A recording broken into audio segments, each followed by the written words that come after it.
키 195cm에 체중 94kg, 2019-2020년 UCL 역대 최연소 득점왕이자 2022-2023 시즌 프리미어리그 단일 시즌 최다 득점왕, UCL 득점왕을 동시에 차지했던 괴물 홀란드.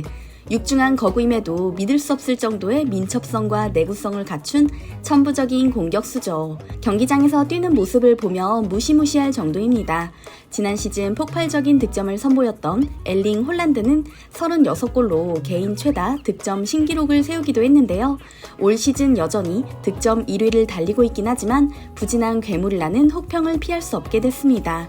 시즌 초기부터 꾸준히 1위 자리를 지키고 있는데도 홀란드는 왜 욕을 먹고 있는 걸까요? 그나마 3경기 연속 무득점의 늪에 빠져있던 홀란드가 브라이튼전에서 한 골 넣으며 부진의 오명을 겨우 씻어낸 듯한 모습인데요. 그럼에도 영국 언론들은 홀란드의 몸이 불길해 보인다라고 보도하며 안심할 때가 아니라는 반응을 보이고 있습니다. 이런 상황이 되니 새삼스레 펩 감독의 코멘트가 떠오릅니다. 메시는 동료가 없어도 혼자 골을 넣을 수 있다. 홀란드는 골을 넣기 위해서 동료가 필요하다는 발언 말이죠. 홀란드의 부진은 선수 개인의 컨디션 문제도 있겠지만 패스 마스터 케빈 더 브라위너의 공백일 가능성이 큽니다. 로드릴 선수까지 징계로 출전하지 못했던 상황이었다 보니 괴물의 발이 묶여버린 건데요. 홀란드의 득점포 고장으로 3위까지 떨어졌던 맨시티는 겨우 2위로 기어 올라왔지만 여전히 토트넘의 아래입니다. 영국 언론들은 홀란드가 축구 선수로서 얼마나 제한적인지를 보여준다며 홀란드는 믿을 수 없는 골잡이지만 패스에 약하고 패스 성공률도 낮다. 맨시티는 홀란드에게 항상 위험이 뒤따르는 공격수라는 걸 알아야 한다. 그는 만능이 아니다라며 비판했는데요. 홀란드가 팀의 블랙홀이 됐다는 일침까지 가했습니다. 손흥민을 향한 평가와는 상반됩니다. 축구 전문가이자 과거 미국 대표팀 출신 야누스 미칼리크는 ESPN에서 손흥민이 실제로 홀란드보다 낫다. 나는 손흥민이 해낸 일을 사랑한다. 내 생각에 손흥민은 EPL 최고의 선수라고 평했고요. 스코틀랜드 출신 미드필더였던 돈 허치슨 역시 EPL과 세계 축구에서 최고의 공격수가 누구인가라는 질문이 있다면 홀란드다. 하지만 최근 누가 놀라운 컨디션을 보여줬는가? 바로 손흥민이다 라고 답했죠. 영국 언론들은 해리 케인과 홀란드처럼 훌륭한 공격수도 필요하지만 요즘 팀이 원하는 손흥민 같은 선수라는 의견을 덧붙였고요. 과거 선수로 활약한 축구 전문가들이 손흥민에 대해 찬사를 퍼붓는다는 점이 인상적인데요. 스카이 스포츠는 최근 축구 전문가 아담 베이트의 기사를 통해 손흥민을 의심하지 말라며 분석 자료를 제시했습니다. 먼저 보여드릴 자료는 손흥민 선수의 히트맵 변화입니다. 2018년부터 올 시즌까지 천천히 살펴보시죠. 전문가는 손흥민의 히트맵이 호날두처럼 변화하고 있다고 지적했는데요. 호날두 역시 데뷔 초기에는 윙어였고 맨유에서 레알 마드리드로 이적한 뒤로 적극적인 포지션 변화를 꾀한 선수였죠.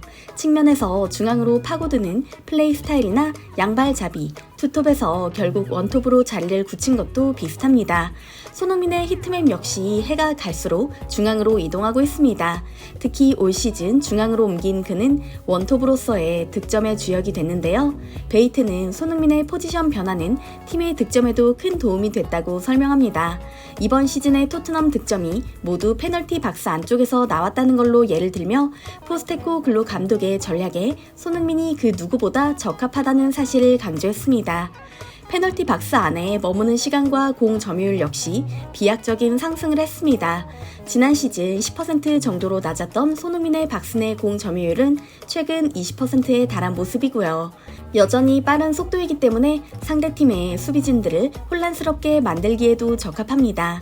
베이트는 포스테코글루 감독이 좋아하는 공격수는 상대 수비를 바쁘게 뛰게 만드는 선수다. 그런 점에서 케인보다는 스피드와 부지런함, 근성을 가진 손흥민이 제격이라고 덧붙였죠. 실제로 손흥민은 EPL 리그에서 수비진 침투 횟수 5위, 전방 압박거리 1위에 달합니다. 이처럼 단순히 득점수뿐만 아니라 각종 지표에서도 손흥민 선수가 특별한 이유가 속속 드러나고 있는데요.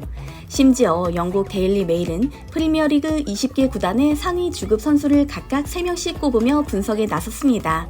토트넘의 1순위는 손흥민, 주급 3억 1천만원 선이죠.